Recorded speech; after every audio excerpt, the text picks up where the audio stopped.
Now I'd like to call on Australia's Chief Scientist, Dr. Alan Finkel, who is an immediate past president of ATSI and the architect of the Stellar program way back when. Thank you, Peter. Which gives me a little bit of an excuse to go over some of the history of Stellar, if I might. It was conceived in 2006. I think of it as being gestated in 2007 and born in 2008.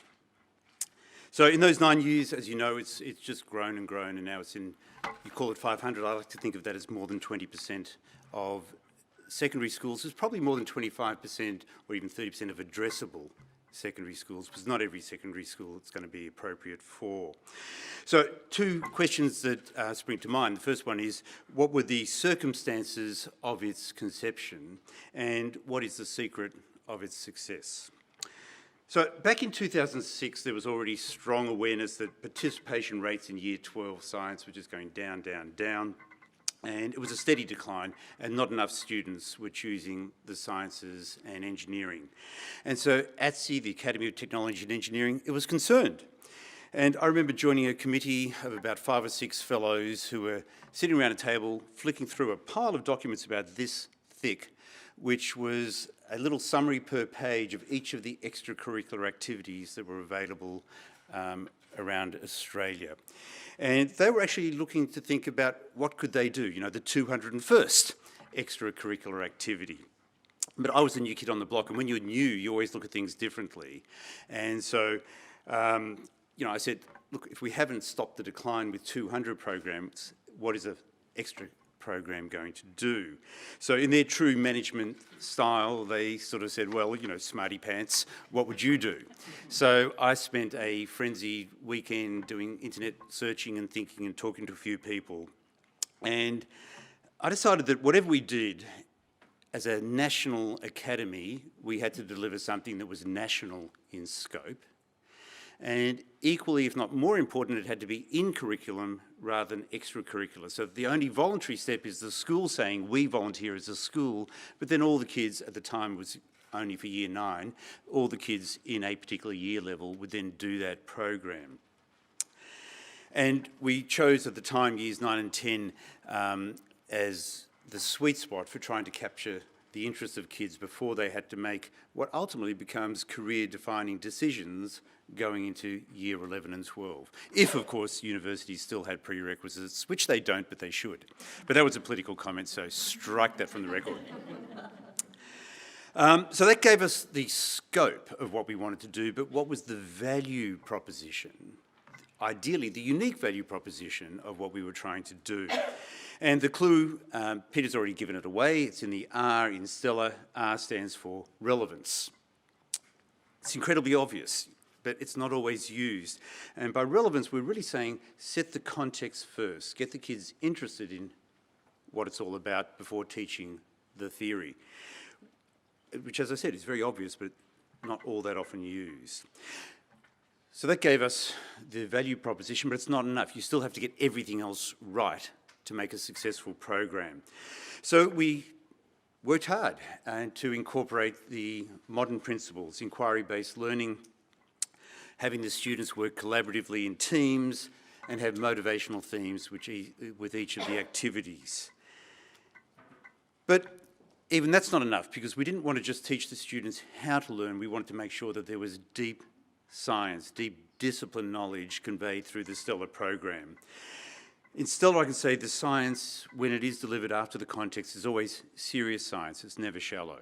And it's important. I think that you lose kids if you give them what I refer to as gee whiz science. You know, gosh, there's a spark, isn't that exciting? And you don't capitalise on that to teach them something. They're sponges, they want to learn. In particular, I think that for young people, or you know, anybody entering the workforce, to be effective, you actually have to have deep discipline knowledge. There's a sort of a tendency to think you just need to know how to learn, how to think, how to work collaboratively. You need the deep discipline knowledge as well, so we're trying to do it all. We also made the decision to provide hands-on equipment so that we're getting as far away from online learning in a sense as you can, because they get plenty of that. They need the balance of using their hands and building and maybe even breaking things. Bernard? was recruited with the specific purpose of making bomb-proof equipment, and he's done that very, very well. Importantly, our relationship is with the teachers, not with the students. So ATSE doesn't deliver things direct to the students. The teachers are central to everything that goes on. I've got to say that with the possible exception of parents, no one is more important to the inspiration and education of people, of young kids, than the teachers. But the reality is that teaching science is difficult for some of our teachers because some of them are being asked to teach in areas that they actually haven't been trained in, and some of them are working in areas for which they've been years and years away from when they learnt about that field. So we take it upon ourselves through the Stellar program to provide a lot of resources to the teachers, but at the end of the day, it's absolutely up to them. They're responsible for choosing which activities to assign to the students, for answering the student questions, which is not easy in inquiry-based learning, and for responding to the student submissions. So I started it off, but still would not have been possible without the contribution of a large number of people. Standing over there is Peter Pentland, who was there, you know, just after the Big Bang. He was right there helping and has been part of it from the very beginning. Peter, I salute you and thank you. Let's clap Peter. He never gets real accolades. It's good for him. Penny Stoyles, who's been the program, Penny, up the back, you came in, what, about 3 or 4 years ago?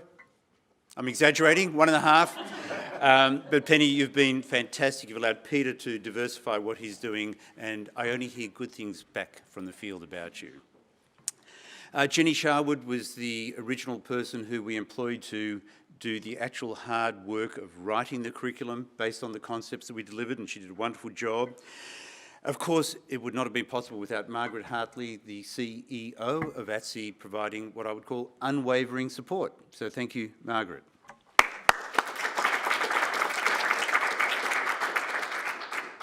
And Margaret managed to corral the ATSE board and make sure the people she reports to got it, and we've had constant support from the ATSE board, represented here today by Professor Peter Gray, the president of ATSE. So thank you to the ATSE board. It wouldn't have been possible without funding, and of particular note, our initial funding came from a spur-of-the-moment decision, or the spur-of-the-moment, an instant decision by the then Director of the Department of Education to fund the pilot actually what's called the Proof of Concept program, and that was Peter Dawkins, who is the Vice-Chancellor of Victoria University. He left from the department to become this Vice-Chancellor, so it's sort of appropriate that the 500th school is here. And that decision was made in conjunction with his General Manager, Tony Cook, who's now serving, I think, as the acting head of the Federal Department of Education. The rest of our seed funding for that proof of concept came from the generosity of ATSE fellows who dug into their pocket to support this program, which was wonderful to see. Then we actually got the year later, we got a huge boost from Julia Gillard when she was the Minister for Education. It was lucky, I think Peter and I went, it was about 2 weeks before the end of June of a particular year, and they had money that they hadn't spent. And they thought, what better to spend it on? And it was a substantial amount than the ATSE program of Stellar. But then, of course, we've had the wonderful support from Orica, the linchpin of our industry support. So, Kirsten, thank you so much for your kind words, but for the ongoing support of your company for this program. It's been absolutely key to what we've done. I think the Australian Power Institute is here today. Mike, thank you, because you've been in there from the very beginning as well, and the constancy of your support has been not only of financial significance, but a morale booster for Peter on his worst days. And Style Education, which is a company that has been providing the cloud-based technology that it enables, is in the process of enabling Stellar to go from more of a written workbook to a online, interactive, deeply engaged technological delivery.